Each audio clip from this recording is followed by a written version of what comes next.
What's the deal, good people? We're back with another practice session here, and here are some of the break and runouts that I did this session. Pretty cool time shooting. Just trying to get used to playing these eight ball combinations and seeing the table much better. For whatever reason, I shoot really, really well, but I put myself in bad positions sometimes. Even though I have a decent cue ball, sometimes I just play shots that I shouldn't, and now I'm just taking my time to try to look at the shots before going into my next shot. Like actually, uh, taking the safe shot versus the spectacular shot. And I'm doing a little bit better of a job. I'm also making shots in the side pockets, as you can see here, which isn't a difficult shot, but for whatever reason, I do struggle when trying to make balls in the center pocket.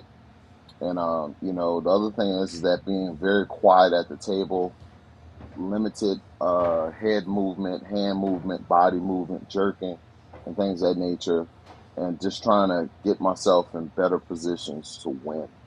So that's what we're seeing right here. Like this right here. Normally, I would have never played position for that side shot. So, progress is indeed happening.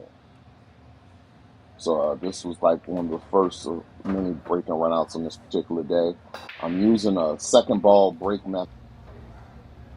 I'm using a second ball break method that is actually working pretty well at the moment, and just trying to just get used to running balls, and also get used to pocketing balls on a break without overhitting the balls.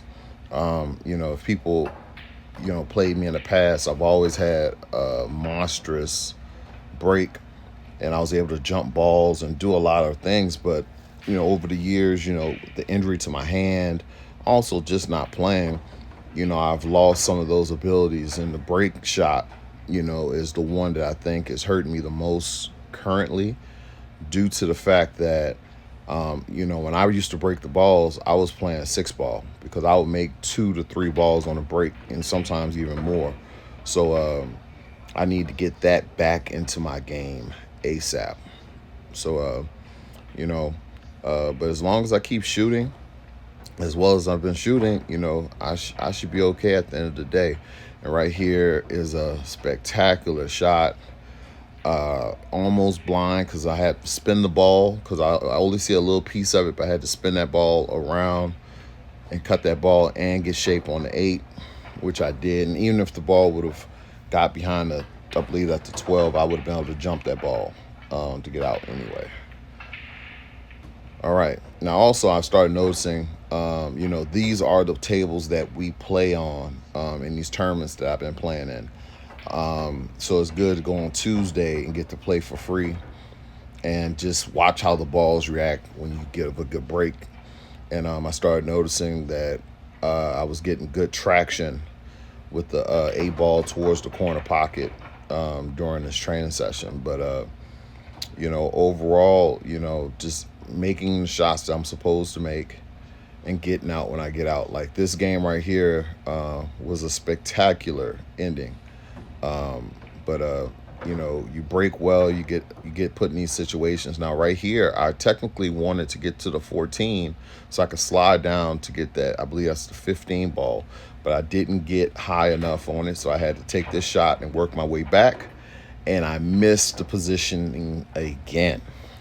So I decided to just try to go inside rail and try to kick back up, but I wind up off angle. Watch this. I call my shot, left corner pocket, and I hit it perfect. And had shape on the eight. I knew I had a stopper. Uh, Left me straight in for the eight ball in the break and run out. That was a pretty good break and run out, man. All right, now we're into nine ball. Now nine ball is like I said, it's always been my preferred game and the game I was the most explosive playing, due to the fact of how well I broke. I used to give myself a lot of chances and opportunities for breaking runouts due to my breaking ability. I'm trying to just get back into that mood where I was actually playing that well. Because I got people who are, willing to play me and also give me weight that probably shouldn't be asking to play me, let alone give me weight. But I think it's like that time where I'm going to be able to put myself in position to start playing some bigger pool matches and win a little bit of money in the process. But I just have to stay diligent and keep hitting these balls. And right here was a tough little shot because I was trying to hold that ball, and I just able to hit it just enough to give me a chance for the break and run opportunity. And like I said, these are the situations that I get into sometimes where that those last three balls should not have been that hard. You know what I'm saying? But for whatever reason, I put myself in these positions sometimes, and I have to play myself out of these situations. So I was able to do that here with a clean break and run out. All right, so here's another one. I believe there's might be three break and run outs, I believe, for 9 ball. And I believe I might have posted a near break and run out. But see, like little shots like that, holding the ball down to the other side of the table is something that I've been struggling with. And to be able to play this shot.